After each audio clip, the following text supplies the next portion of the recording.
Now, it is true that there has been public confusion about what we do here at the Department of Extraterrestrials, Abnormalities, Terrors, and Horrors. And it may also be true that in the past we have erred on the side of security with some of our information. We also believe that transparency is vital when working with the public.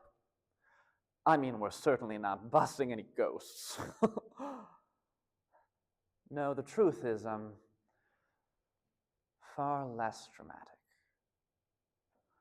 Now, the horrors themselves do not stay very long at all. They may cause a brief havoc, and when satiated, return from whence they came, with some balance restored, I suppose. In the rare cases where our prevention techniques fall flat and there is a spawning, as they say, we can mitigate the situation by depositing whatever resource it is the creature feeds on, then trapping it. Timber will quell the pine bleed, animal teeth will pacify the snitted, and so on. You know the rest. Now, these measures aren't perfect. Better than nothing. Most things are. But, for lack of a better phrase, they're only plastering over the cracks. Creatures still slip through on occasion. But if we stop our practices, if we neglect our duty, a great multitude may emerge. And as America faces her future, her citizens recognize that Washington can never again limit her vision to the boundaries of the nation, but from now on must look beyond, to the uttermost horizons of the world.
This is fucked.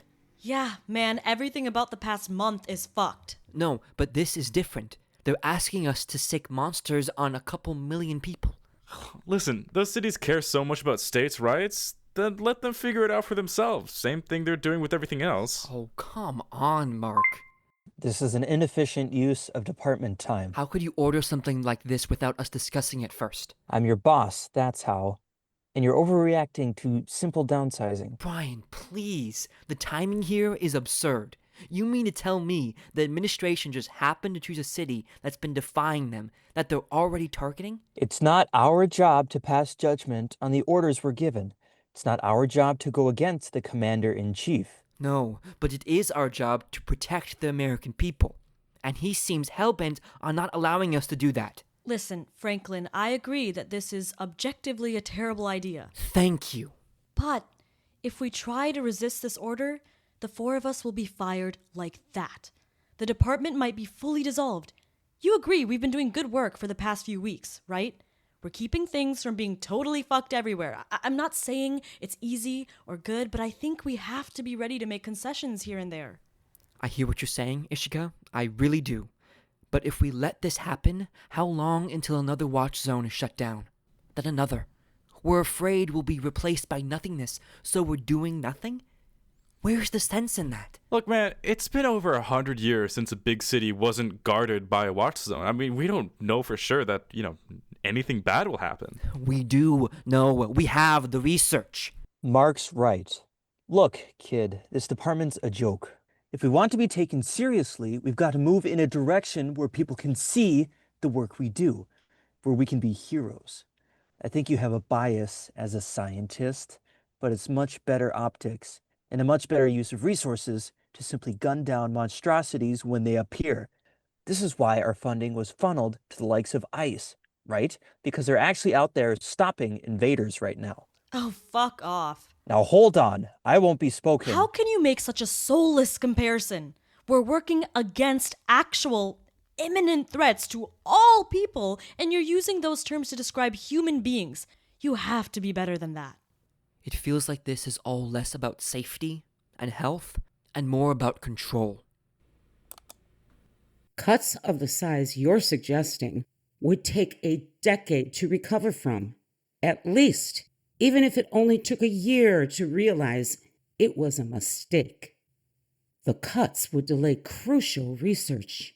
We'd lose respect from our allies, lose influence, and the impacts on future generations, even future decades, they would be truly alarming. I mean, officials will say whatever they need to get the funding they want.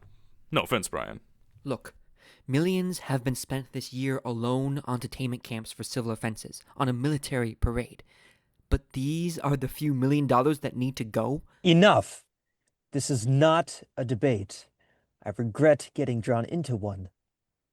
I am your superior, Franklin Trellis, and I am ordering you to do as I have requested. If you want to quit, join the fucking lovey-dovey People's Watch or whatever. Be my guest. We have rules. We have orders. None of us have a goddamn say in this matter. If you keep disrupting this process, I will have no choice but to terminate you. And if you leak this conversation... I've told you, I'm not.